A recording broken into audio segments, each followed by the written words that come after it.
you have friends.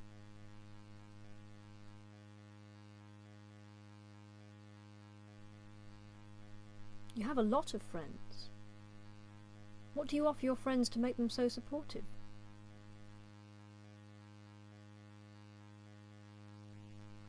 What do you offer your friends to make them so supportive? What do you offer?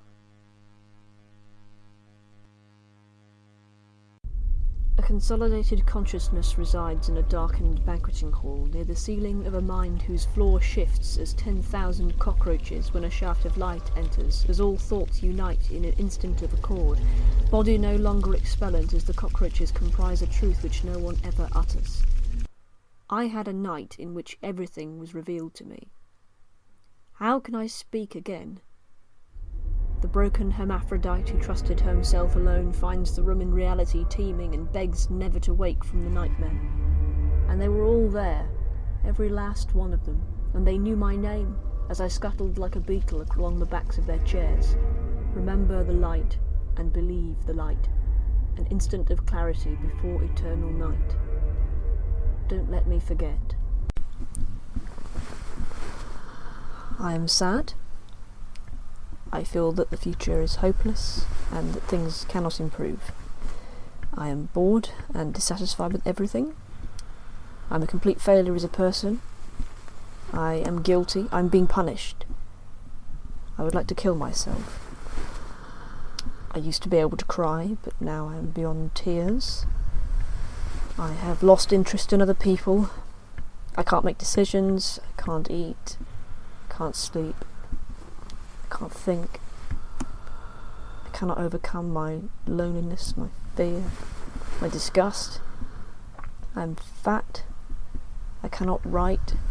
I cannot love. My brother is dying. My lover is dying. I'm killing them both. I'm charging towards my death. I'm terrified of medication. I cannot make love. I cannot fuck. I cannot be alone. I cannot be with others. My hips are too big. I dislike my genitals. At 4.48, when desperation visits, I shall hang myself to the sound of my lover's breathing. I do not want to die. I become so depressed by the fact of my mortality that I have decided to commit suicide.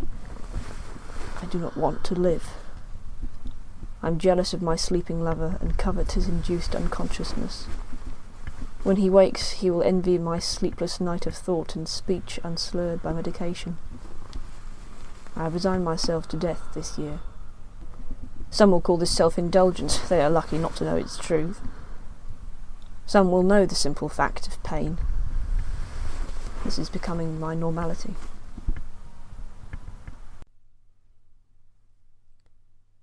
$100, $91, $84, $81, $72, $69, $58, $44, $37, $38, $42, $21, $28, $12, $7. It wasn't for long. I wasn't there long. But drinking bitter black coffee, I catch that medicinal smell in a cloud of ancient tobacco, and something touches me in that still sobbing place, and a wound from 2 years ago opens like a cadaver, and a long-buried shame roars its foul, decaying grief. A room of expressionless faces staring blankly at my pain, so devoid of meaning there must be evil intent. Dr. This and Dr. That and Dr. Watson, who was just passing and thought he'd pop in to take the piss as well, burning in a hot tunnel of dismay, my humiliation complete as I shake without reason and stumble over words and have nothing to say about my illness, which anyway amounts to only knowing that there's no point in anything because I'm going to die, and I am deadlocked by that smooth psychiatric voice of reason which tells me there is an objective reality in which your body and mind are one. But I am not here, and never have been.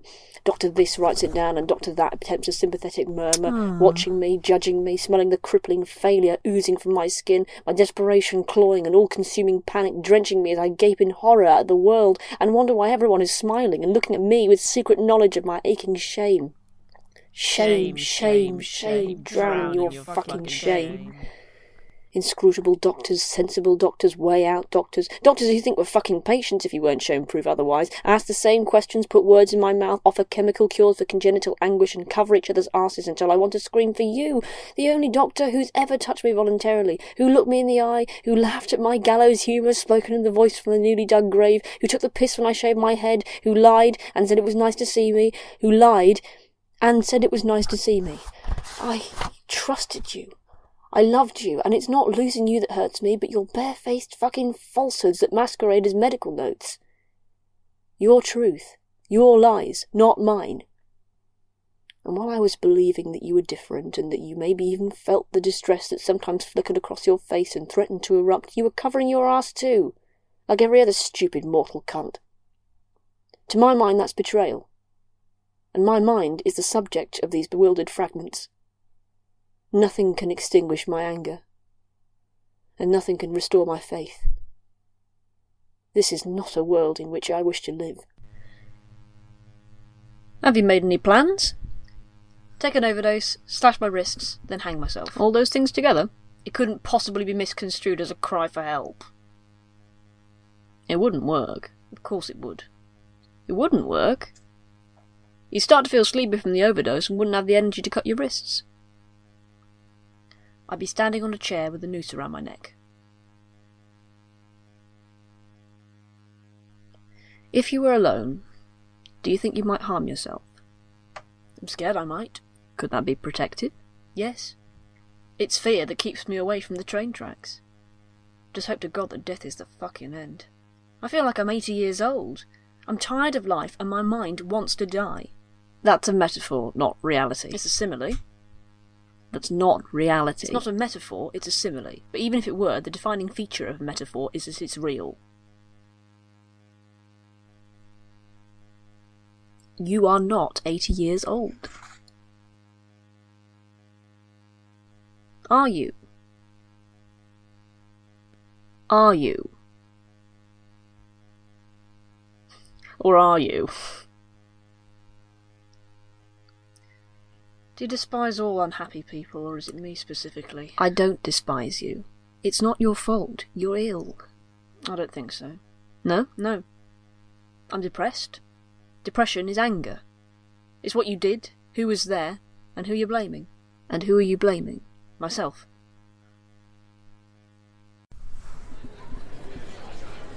Body and soul can never be married.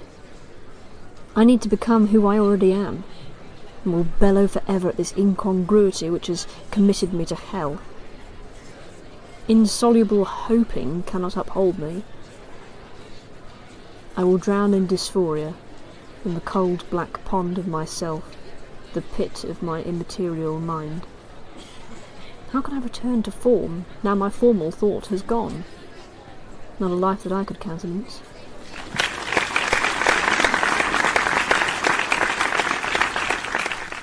They will love me for that which destroys me. The sword in my dreams, the dust of my thoughts, the sickness that breeds in the folds of my mind.